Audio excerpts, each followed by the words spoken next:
Hello বন্ধুরা, welcome to Sutapa's রান্নাঘর। আজ আমি তোমাদের যে রান্নাটা করে দেখাবো সেটা কোনো নতুন রান্না নয়, তবে হ্যাঁ, শীতের নতুন আলু দিয়ে আলুর দমের রেসিপি।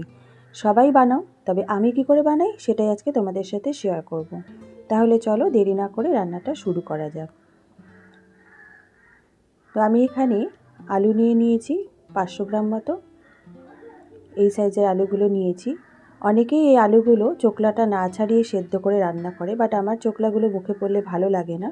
তো আমি কিভাবে বানাচ্ছি সেটাই তোমাদের দেখাচ্ছি। তোমরা চাইলে সেদ্ধ করেও নিতে পারো খোসা না ছাড়িয়ে। তো আমি সবগুলোরই খোসা খুব পরিষ্কার করে ছাড়িয়ে নিয়েছি, কারণ খোসাগুলো মুখে পড়লে আমার একদমই ভালো লাগে না, তার জন্য। এবার এগুলোকে আমি সেদ্ধ করে নেব। তোমরা চাইলে নুন দিয়ে সেদ্ধ করে হাত দিয়ে ডলা দিলেও চোকলাগুলো কিন্তু উঠে যায় আর অল্প খোসা থেকে যায়, সেটা অনেকে পছন্দ করে। তো তোমরা সেভাবেও করতে পারো। তো আলুগুলো আমি সেদ্ধ বসিয়ে দিলাম আর দিয়ে দিলাম পরিমাণ মতো নুন। নুনটা এই কারণে এখন দিলাম, পরে কিন্তু নুনটা আর ঢুকবে না রান্নার সময়, তাই সেদ্ধ করার সময় পরিমাণ মতো নুনটা দিয়ে দিলাম। এইবার খুব ভালো করে আলুটা আমি সেদ্ধ করে নেব।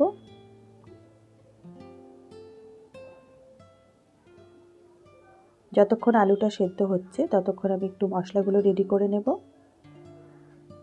তো দেখো আলুগুলো সেদ্ধ হয়ে গেছে। এইভাবে একটা কাঁটা চামচ দিয়ে দেখিয়ে দিচ্ছি কীরকম সেদ্ধটা হয়েছে। যখন দেখবে এরমভাবে চামচ থেকে খুলে পড়ে যাচ্ছে, তার মানে বুঝতে হবে আলুটা প্রপার সেদ্ধ হয়ে গেছে। এখানে আমি নিয়ে নিয়েছি 2 ইঞ্চি আদা, নিয়ে নিয়েছি বেশ কয়েক কোয়া রসুন আর একটা ছোট পেঁয়াজ আর একটা লঙ্কা। এটার আমি একটা পেস্ট বানিয়ে নেব। এবার এখানে কড়াইতে দিয়ে দিয়েছি 4 চামচ তেল, দিয়ে দিলাম 3 টুকরো দারচিনি, 3টে এলাচ, 3টে লবঙ্গ আর 3টে তেজপাতা, একটা শুকনো লঙ্কা। খুব ভালো করে ফোড়নটাকে একটু ভেজে নেব। ফোড়ন থেকে খুব সুন্দর একটা গন্ধ বেরোলে 3টে মিডিয়াম সাইজের পেঁয়াজ আমি কুচি করে রেখেছি, সেইটা প্রথমে অ্যাড করে দেব। এবার পেঁয়াজ কুচিটা অ্যাড করে দিলাম। পেঁয়াজটা কিন্তু আমি ডার্ক করে ভাজবো না, একটু হালকা পিঙ্ক পিঙ্ক হবে, একটু সফট হবে, সেই পর্যন্ত ভেজে নেব। তো আঁচটা আমি মিডিয়ামে দিয়ে পেঁয়াজটা ভেজে নিচ্ছি। এই আলুর দমটা কিন্তু ফ্রাইড রাইস, রুটি, পরোটা বা লুচি বা কড়াইশুঁটি, কচুরি সবের সাথে খুব ভালো লাগে খেতে, বা ভাতের সাথেও খেতে ভালো লাগে। তোমরা অবশ্যই একবার ট্রাই করে দেখতে পারো, আশা করি তোমাদের ভালো লাগবে।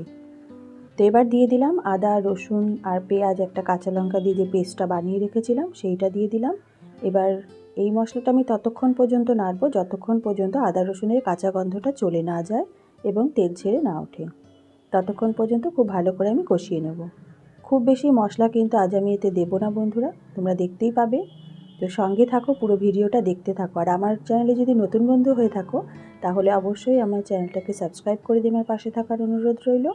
আর যদি আমার রেসিপিগুলো তোমাদের ভালো লাগে তাহলে অবশ্যই কিন্তু একটা লাইক, শেয়ার, একটা কমেন্ট করে দিও।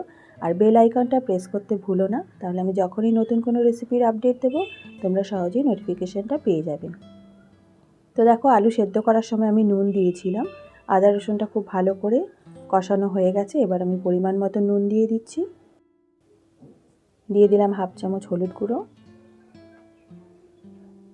আমি একটা কাঁচা লঙ্কা পেস্টে দিয়েছিলাম, এখানে অল্প একটু আমি দিয়ে দিলাম ঝাল শুকনো লঙ্কার গুঁড়ো, আর দিয়ে দিচ্ছি হাফ চামচ কাশ্মীরি লঙ্কার গুঁড়ো। এতে ঝাল হবে না, সুন্দর একটা রঙের জন্য দিলাম।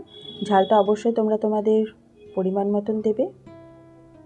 এবার আর কোনো মশলা আমি এতে দেবো না, লাস্টে একটা আমি মশলা অ্যাড করব। এবার এই মশলাগুলো খুব ভালো করে কষিয়ে নেব। আঁচ কমিয়ে খুব ভালো করে কষিয়ে নেওয়ার পরে এখানে আমি অ্যাড করব টমেটো বাটা।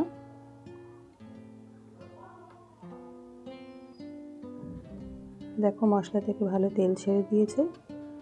এবার আমি মিডিয়াম সাইজের 3টে টমেটো পেস্ট এখানে অ্যাড করে দিলাম।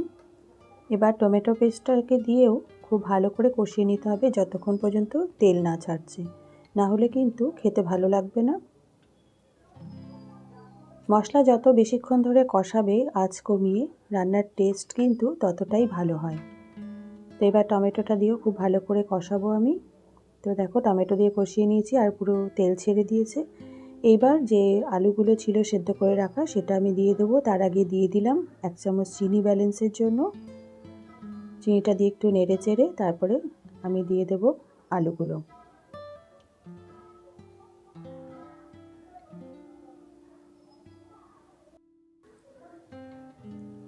এবার সেদ্ধ করে রাখা আলুগুলো অ্যাড করে দিলাম। এবার মশলার সাথে খুব ভালো করে কষিয়ে নেব আলুগুলোকে।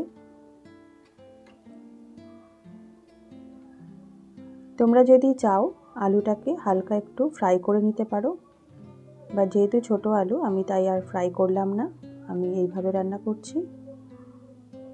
এটা নতুন কোনো রান্না নয়, তবে আজকে আমি কি করে বানাই সেটাই তোমাদের সাথে শেয়ার করছি। খুব ভালো করে কষিয়ে নেওয়ার পরে এখানে দিয়ে দেব ছোট এক বাটি কড়াইশুঁটি। এটাও মশলার সাথে খুব ভালো করে কষিয়ে নেব। আমার তো এই আলুর দমের রেসিপিটা খুব ভালো লাগে, তোমাদের কেমন লাগে অবশ্যই কমেন্ট করে জানিও, আর তোমাদের কি দিয়ে খেতে ভালো লাগে সেটাও জানিও। তো কড়াইশুঁটি আর আলুটা দিয়ে মশলার সাথে খুব ভালো করে কষিয়ে নিয়ে পরিমাণ মতো একটু উষ্ণ গরম জল আমি অ্যাড করে দেব।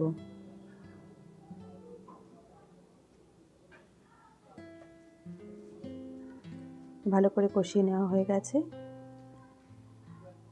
এবার আমি যেরকম গ্রেভি রাখতে চাই সেই পরিমাণে গরম জল অ্যাড করে দিচ্ছি, তোমরা তোমাদের পরিমাণ মতন অ্যাড করে দেবে। এবার খুব ভালো করে নেড়ে আমি একটু ফুটতে দেব।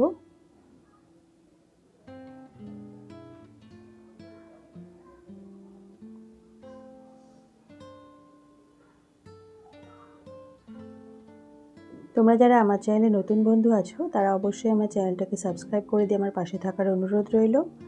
আর আমার রেসিপিগুলো ভালো লাগলে অবশ্যই একটা লাইক শেয়ার কমেন্ট করে দিও। তো এবার ঝোলটা ফুটে উঠেছে, এবার আমি দিয়ে দেব হাফ চামচ গরম মশলার গুঁড়ো। এখানে আমি শাহি গরম মশলার গুঁড়ো দিয়েছি। তোমরা চাইলে বাড়িতে বানানো গরম মশলাও দিতে পারো, তাতে কিন্তু টেস্টটা আরও বেশি ভালো হয়।